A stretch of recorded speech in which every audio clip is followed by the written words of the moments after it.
మద్యం అమ్మకాలు మొత్తం డౌన్ అయిపోయాయంటండి. దీని మీద తీవ్రమైన చర్చ జరుగుతుంది కూటమి ప్రభుత్వంలో. మద్యం అమ్మకాలు భారీగా పడిపోయాయంట. నిజంగా చాలా బాధాకరమైన విషయం, దాంట్లో ఎలాంటి డౌట్ లేదు.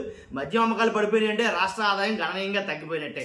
మద్యం అమ్మకాలు పడిపోవడం వల్ల మంచి జరుగుతుందా, చెడు జరుగుతుందా, ఎవరికి మంచి ఎవరికి నష్టం, ఈ విషయాలు తెలుసుకుందాం. ఫస్ట్ లైక్ చేయండి చెప్తాను, రాష్ట్రం మొత్తం తెలియాలి కదా నిజమేంటో. మీరు లైక్ చేస్తేనే ఎక్కువ మందికి షేర్ అవుతుంది. కానీ మీ బాధ్యతగా లైక్ చేయండి, నాకు కూడా మోటివేషన్ ఉంటుంది, ఎక్కువ మందికి ఇన్ఫర్మేషన్ షేర్ అవుతుంది. కొత్తగా మన ఛానల్ చూస్తే పక్కాగా సబ్స్క్రైబ్ చేయండి. మీ అమూల్యమైన అభిప్రాయాన్ని కామెంట్ రూపంలో తెలియజేయండి.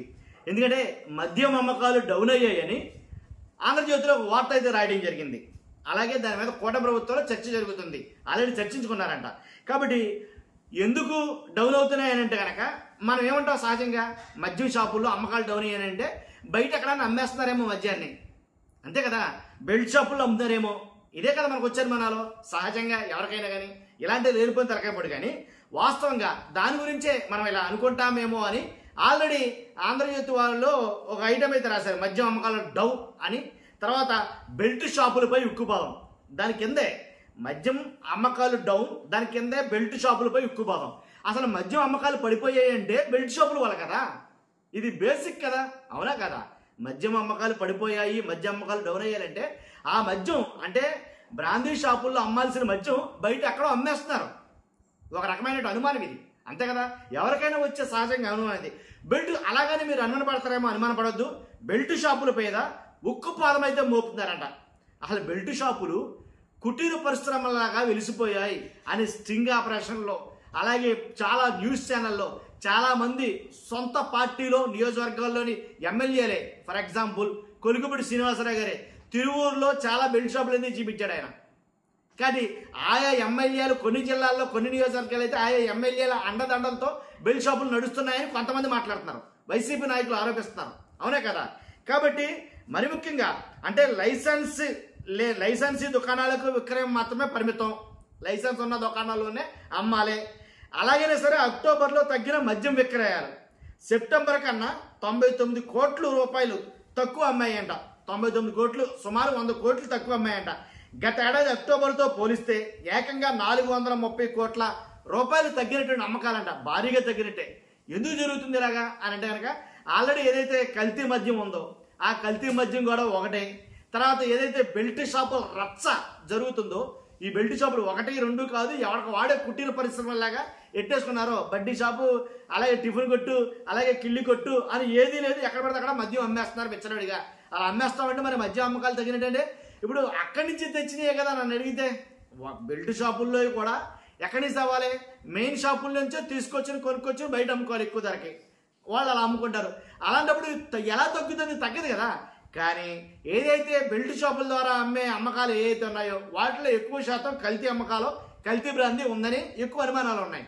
అలాగే మన మామూలు మెయిన్ షాపుల నుంచే 3 బాటిల్స్ బయటకు అమ్మితే ఆ 3 బాటిల్స్లో 1 బాటిల్ ఖచ్చితంగా అండ్ కల్తీ మద్యం ఉంటుంది అని అన్నారు. కాబట్టి పెరగడమే తప్ప తగ్గడం తెలియని మద్యం విక్రయాలు ఈసారిగా భారీగా తగ్గాయి. ఈ ఏడాది సెప్టెంబర్లో 2517 కోట్ల మద్యం విక్రయాలు జరగగా అక్టోబర్లో 2418 కోట్లకు మాత్రమే పరిమితం అయ్యాయి. అంటే 99 కోట్ల మేర అమ్మకాలు తగ్గిపోయాయి. బెల్ట్ షాపులపై ప్రభుత్వం ఉక్కుపాదం మోపుతుంది, అయినా కానీ అనధికారికంగా ఎక్కడ మద్యం విక్రయిస్తున్నా నిఘా పెట్టి చర్యలు తీసుకుంటుంది. విక్రయాలు తగ్గడానికి కారణం ఇదే అని భావిస్తున్నారు. ఇక గత ఏడాది అక్టోబర్తో పోలిస్తే ఈసారి ఏకంగా 430 కోట్లు తగ్గడం గమనార్హం. అర్థమైంది మీకు. కాగా గత ఏడాది అక్టోబర్లోనే నూతన మద్యం షాపులు అయితే ఇవ్వడం జరిగింది. ఇలాగ 1, 2 కాదండి, శిశుపాలుడి సావుకి 1,00,000 కారణాలు అన్నట్టుగా ఏంటి. కాబట్టి మద్యం విక్రయాలు అయితే కనుక, మద్యం అమ్మకాలు అయితే కనుక గణనీయంగా పడిపోయని చెప్పేసి మాట్లాడుతున్నారు. అది కాబట్టి ఇదేంటంటే ఎప్పుడైతే ఈ రకంగా జరిగిందో ప్రభుత్వానికి ఒక రకమైనటువంటి లాసే అని చెప్పాలి. ఎందుకంటే మద్యం మీద బేస్ అయ్యి రాష్ట్రాలు నడుపుతున్న, మద్యం మీద బేస్ అయ్యి రాష్ట్ర ప్రభుత్వాలు నడుపుతున్న రాష్ట్రాలు చాలా ఉన్నాయి ఈ రకంగా చూస్తే కనుక.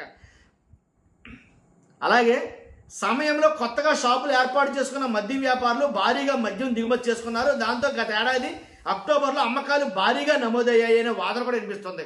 కొత్త షాపులు ఇచ్చారు కదా, ఆ కొత్త షాపులు వాళ్ళు ఒకేసారి మద్యాన్ని కొనుక్కోవడం జరిగింది. అందుగురించి ఆ నెలలో మద్యం ఎక్కువగా నమోదయ్యింది, తర్వాత వాళ్ళు కొనటం తగ్గించారు కాబట్టి మళ్ళీ నమోదు తగ్గింది అని అయితే మాట్లాడుతున్నారు. అలా కూడా జరుగుండొచ్చు అని అన్నారు. కానీ ఇంకో విషయం ఏంటంటే, అయితే మొత్తం 26 జిల్లాల్లో అమ్మకాల్లో 4 జిల్లాల్లో మాత్రమే వృద్ధి నమోదైంది. 25% పైగా అమ్మకాలు తగ్గిన జిల్లాలపై అధికారులు దృష్టి పెట్టారు. అక్కడ నాటుసారా, నాన్ డ్యూటీ పెయిడ్ లిక్కర్, ఇతర మత్తు పదార్థాలు ఏమైనా ఉన్నాయా అనే కోణంలో ఆరా తీస్తున్నారంట. దాంట్లో డౌట్ లేదు. తర్వాత ఒకప్పుడు బెల్ట్ షాపులు వ్యవస్థీకృతంగా ఉండేవి, లైసెన్స్ షాపులు తరహాలోనే కనిపించేవి. కూటమి ప్రభుత్వం అధికారులకు వచ్చిన వెంటనే వాటిని చెక్ పెట్టింది. రెడీ అమ్మ, ఇది మరీ బ్రేకింగ్ న్యూస్ అండి. ఏంటి చెక్ పెట్టిందంట. కాబట్టి ఏదేమైనప్పటికీ వచ్చిన వెంటనే వాటికి చెక్ పెట్టింది. అయితే రహస్యంగా బెల్టులు అక్కడక్కడ కొనసాగుతున్నాయి. చాలా వరకు లైసెన్సులే వారి పరిధిలో కొన్ని బెల్ట్ షాపులు ఏర్పాటు చేసుకుని వాటి ద్వారా షాపు మద్యం అమ్ముతున్నారు. అందులో నకిలీ మద్యం వ్యవహారం లేదు. అయితే నకిలీ మద్యం వెలుగులోకి వచ్చాక ముఖ్యమంత్రి ఆదేశాలతో బెల్ట్ షాపులపై ఎక్సైజ్ శాఖ మరింత నిఘా పెట్టింది. ఎక్కడైనా బెల్టులో నకిలీ మద్యం దొరికినా సమీపంలోని మద్యం షాపు బాధ్యత అన్నట్టుగా చర్యలు దిగింది. దీంతో లైసెన్స్డ్ షాపులకే పరిమితమవుతున్నారు. అలాగే ఎక్సైజ్ షాపులకే పరిమితమవుతున్నారు. అలాగే ఎక్సైజ్ నిఘా ఫలితంగా మద్యం అమ్మకాలు తగ్గిపోయాయి. ఇక కార్తీక మాసం అయ్యప్ప దీక్షల సీజన్ కావడంతో రానున్న 2 నెలల్లో మద్యం అమ్మకాలు ఇంకా తగ్గిపోతాయని అంచనా వేస్తున్నారు. అర్థమైంది కదా. కానీ ఆ జిల్లాల్లో ఎందుకు తగ్గింది? 5 జిల్లాలు ఒకేసారి 25% పైగా మద్య అమ్మకాలు పడిపోవడంపై ఎక్సైజ్ శాఖ దృష్టి పెట్టింది. మెయిన్ ఆ జిల్లాలో ఎందుకు జరిగింది అంటే, బెల్ట్ షాపులపై కఠిన వైఖరితో నాటుసారా ఆందోళనలో ఎక్సైజ్ పెరుగుతుంది. మద్యం అందుబాటులో లేనప్పుడు నాటుసారా పెరుగుతుంటుంది. ముఖ్యంగా మారుమూల ప్రాంతాల్లోని ప్రజల మద్యం లేకపోవడంతో నాటుసారాకు మొగ్గు చూపుతున్నారు. ఇప్పుడు బెల్ట్ షాపులు కనుమరుగవుతుంటే మళ్ళీ నాటుసారా ఏంటి పెరుగుతుందేమో అని ఎక్సైజ్ వర్గాలు ఆందోళన వ్యక్తం చేస్తున్నాయంట. అది మెయిన్. అర్థమైందా? లెక్కర్ కేసులు అమ్మకాలు చూసుకుంటే 2024 అక్టోబర్లో 34.13 లక్షలు జరిగితే ఈ ఏడాది అక్టోబర్లో 33 లక్షలు అమ్ముడయ్యాయి. గతేడాది అక్టోబర్లో బీరు 11 లక్షల చిల్లర కేసులు అమ్మితే ఇప్పుడు 16 లక్షల కేసులు చిల్లర విక్రయించారు. బీరు అమ్మకాలు పెరిగిన విలువ పరంగా తక్కువ కావడంతో మొత్తంగా అమ్మకాలు తగ్గినట్టయింది. గత ఏడాది అక్టోబర్తో పోలిస్తే 15% అమ్మకాలు తగ్గాయి. శ్రీ సత్యసాయి, చిత్తూరు, కర్నూలు, అల్లూరు సీతారామరాజు జిల్లాలో మాత్రం అమ్మకాలు పెరిగాయి. పశ్చిమ గోదావరిలో 34%, విజయనగరంలో 33%, పార్వతీపురం మన్యంలో 30%, శ్రీకాకుళంలో 28%, ఇక నెల్లూరులో చూసుకుంటే 25% అమ్మకాలు పడిపోయాయి. వీటితో పాటు ప్రకాశంలో 23%, కృష్ణాలో 21% అమ్మకాలు తగ్గాయి. బాపట్లలో 18%, కడపలో 17%, విశాఖపట్నంలో 17%, కోనసీమలో 17%, నంద్యాలలో 16%, అనకాపల్లిలో 15% అమ్మకాలు తగ్గాయి. ఇదండి జరిగింది. కాబట్టి ఖచ్చితంగా మద్యం అమ్మకాలు అయితే పడిపోయినాయంట. బెల్ట్ షాపుల పైన ఉక్కుపాదం మోపారంట. ఇది breaking news. Thank you very much.